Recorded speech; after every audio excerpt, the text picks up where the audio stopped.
The monitor status page gives us an overview of the monitor job itself, whose job it is to show us the latest status of different file maintenance components, including errors, exceptions, audits, and validations.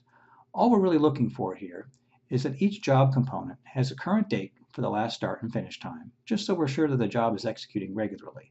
It's rare to have an issue here, unless there's a problem with the network or any of the servers involved. We can get more information about the activity monitor by selecting the activity button from the control panel here, which shows us more information about this job. This detail isn't something you need to check very often, but it is helpful when troubleshooting possible problems. So let's talk for a moment about one of the most basic functions of a DR system, the initial loads, or ILs. An IL is how historical data are sent from an application to the DR. Historical doesn't necessarily mean old, it really just means data that's already committed to the application, even if it's only from a few minutes ago. So this means that an IL is a different process from the ongoing real-time data transfers. ILs are done to load data into new tables, say as part of a ring release or other update, and sometimes to correct issues with the data transfers that may result in missing or incomplete data. ILs are done by Meditech for you and typically involve groups of tables or sometimes an entire application. Other types of less common ILs include the special IL, which are user-initiated and done in individual tables, maybe when you've activated a new table for data transfer, let's say, and conversion ILs, or CILs, which Meditech does when the DR schema changes, often as part of an update. We have some routines in MET that we can use to see the most recent status of an IL, along with other information, like the duration, the date and time it finished, and so on.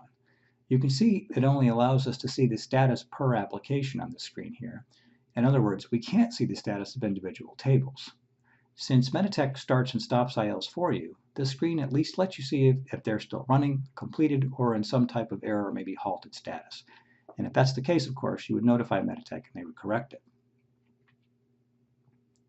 You can also check the status of the special ILs from another routine.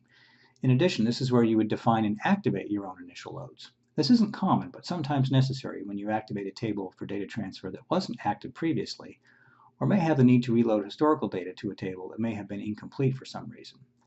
You may have noticed that the screen in the screenshot is green, and that's because it's from a test system, which gives you some idea how infrequently you might need to do SILs, since this client didn't have any SIL history in their live system at all.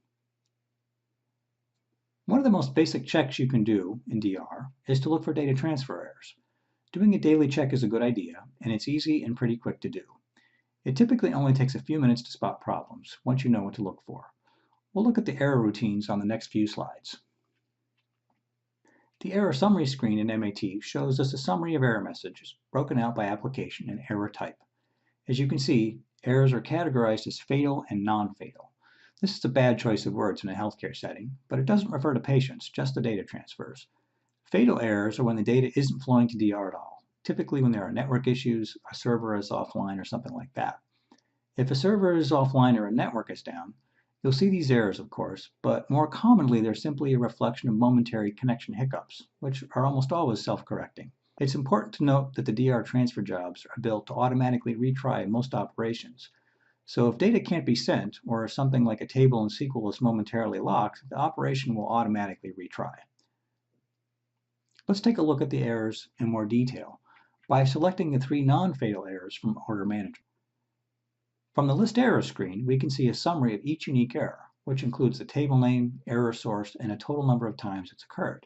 From here, if we want to see more detail, let's select the Detail button on the bottom of the screen and see about this error from the OM_OR_FA table, since it's happened over 1900 times. From the Error Details screen, we can see each day the errors occurred and how many times. In this case, if we look at the Error Value section, we can see the cause. Some data may not have been inserted into this table due to a data type conversion problem. This often happens intermittently when data that should be formatted in a specific way isn't. In this case, perhaps that might be a number that contains an alphanumeric character, for example. These errors are often resolved naturally. That is, the user in Meditech makes a correction to an initial entry that was invalid in the first place. On the other hand, if this error were occurring over and over every day, it could indicate a problem with the table in DR, in which case we'd want to go ahead and open a task with Meditech, provide them with all the detail from this error message so they can look for a fix.